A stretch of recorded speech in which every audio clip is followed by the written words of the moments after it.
But people don't talk about iPlayer like they talk about Netflix or Prime, or like you just don't hear that. You don't hear YouTube. And they've recently started selling their shows out. Right. So if you remember when we were younger, I mean, first time I got annoyed when I heard that they were charging people in Australia for iPlayer.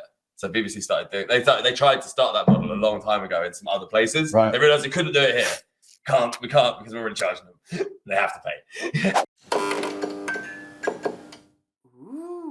But then they, I've lost my train of thought. They selling TV shows. Yeah. But now they pop up on. Sometimes you get a BBC show popping up on Netflix or something else. Like they didn't used to be allowed to do that. I didn't think, but they seem to have changed some of the law. Something's changed somewhere that's allowed them to like profit off and get rid of their shows and sell them on elsewhere, which is probably a good thing because there's some good old stuff out there that I want to watch without. And it just proves as iPlayer. And it just proves as a different revenue model. We don't like, if you want it, you could pay for it and you can have your own subscription stuff. Anyway, I'm going to go on about that forever. However, what Tony and I do, like, it does lead us on to every time I have this conversation, people are like, what do you watch then? Like, loads of stuff, like everything else, everywhere else. Right? Yeah. So when we're talking about the UK looking good, right? Back to London and looking like the bill. Exactly. Gangs of London. Yes. Game of Thrones set now in central London, right? Basically, half the same cast, but it's a Sky show, right? Sky and Cinemax. Back to what we were saying, right? So it's HBO. Like but Sky have the same problem. But Sky are a private organisation who can hit and miss as much as they like, as far as I'm concerned. But that is a show where London looks like I expect it to look if Nolan made a Batman series here. It looks like I want London to look. Like it does look. Ish. But it can look. Not. And it's shot. Like some of it's shot on the Cambridge estate in the same places that I've seen the Bill shot. Right. Like and it's the same road, but it looks completely different, right? It's just like they pull out the good lenses occasionally. Like, you know what I mean? Just like sometimes. That way, man. It's just today we're gonna do writers. And that's the actors. And I love that show as well. And they did a really interesting thing where they had a different director for any fight scenes. So anytime a fight scene kicks off, it's like, wow, what am I watching now? And it's the same director who did Hitman and The Raid. So, just brilliant and camera work integrating into the choreography. That's the only reason I don't pay attention to British shows. The only reason I even knew it was a thing was because of Corridor Crew covering it on Stuntman React. And I was like, oh, that's some really good stunts. A British show? What? No, never. Another show which is kind of snuck under the radar, which definitely check out soon because it's super high quality, is Dope Sick. So Dope Sick with Michael Keaton and Rosario Dawson. One of the Skarsgårds, I'm going to say Peter Skarsgård. Quite a lot of them. There is. We love Skarsgård. Peter Skarsgård. It's a fun name to say. Irish accent. Yes, I haven't seen this at all yet, but you keep saying it's good. Yes, it's amazing. So it's the truth. It's a dramatized. I was saying to a friend of ours the other day, it's a dramentary. Yes. A dramentary. No, so it's a fictionalized version of a true story, which is about the company that started Oxycontin, and the proliferation of that through. Oh man, and it was owned by one company, a privately owned company. Yeah. It was one guy's idea, and but it's just such a high cast. They've spent so much money on those casts. Everyone brings it. It's shot beautifully. You see loads of middle of America just looking fantastic. Plus the disintegration of an awful lot of things, but it's it's a really, really good show and just really, really high value. And like, it's that kind of show, which is you're just never going to find on any BBC property ever. And you can look back and you just won't. No, I can't imagine. No. Like you might find Michael Palin Around the World in 8 days, which the other day when I did a post about this, someone was like, this is a great show. And I was like, I know that show. The one from 1989, right? And he was like, yeah. And I go, man, it's a banging show, right? It's Palin's travel shows and that. Yeah, they were great. They were great. It's been a few years. You got to keep up with it. So tell us in the comments, anyone that is on the live, what's a good BBC show? Yeah, I'm interested. Is there something we're missing? I'd love to know one. And also, as you can tell, me and Tony watch everything.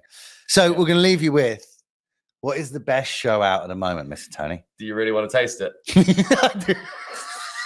No. So to international audiences and very soon to UK audiences, I believe, Peacemaker. So background, Suicide Squad, and then the Suicide Squad, Right. James Gunn's version. The second Suicide Squad movie. If you haven't seen that, go and watch that first, because that is a good movie. Okay, so there was a Suicide Squad with Margot Robbie. She played Harley Quinn. Yep. It was big noise. Will Smith was in it a while back. Really It wasn't very good. So they just remade it again, but they throw a "the" on front of it and use James Gunn, who's previously made Guardians of the Galaxy. Right. And loads of other decent movies. good, fun movies. And his Suicide Squad was great.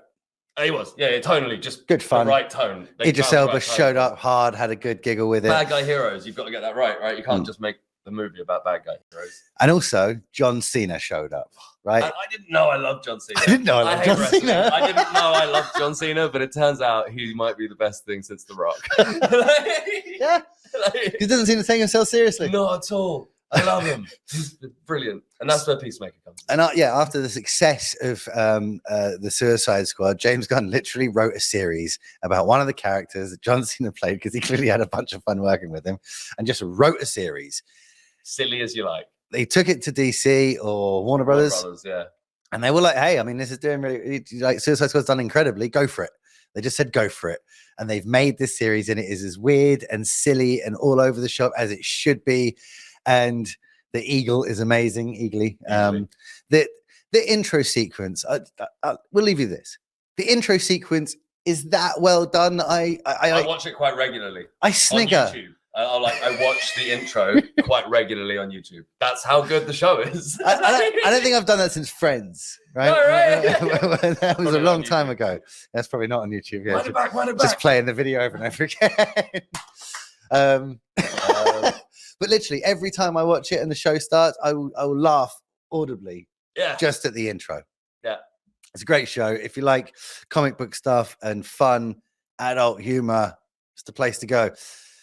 Mr. Tony, as you know, we try and keep this short here at the Daily Show. I didn't know that. You didn't know? Well, let me tell you. We to try and keep this short so you guys can enjoy during your lunch break, during a little piece of period of time while you're working, and then get back and doing some real work and making some money.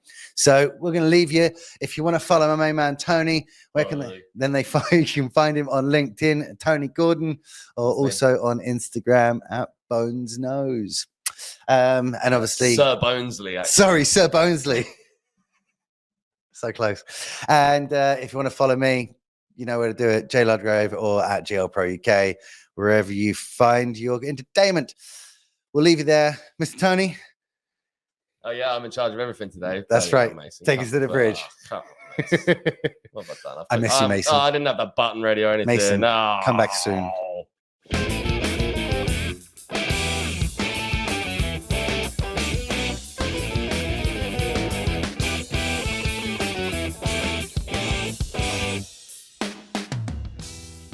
He's a nice guy, isn't he? God, wish I got to hang out with him every day, started a business with him, hung out and made a podcast, run that stuff for 9+ years, and still had enough time to sit down and podcast. Wait a second.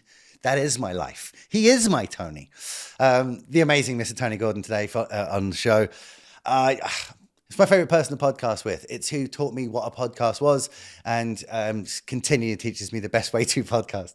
So if you like that show, please do me a favor. Hit like and subscribe on whatever platform you're watching this or listening to this on. It helps the algorithm. It gets it more for our earballs, just like yourselves, and also gives us a little sense of pride when we know that there's a few of you watching and listening out there. We'll see you on the next episode of The Daily Show. Bye!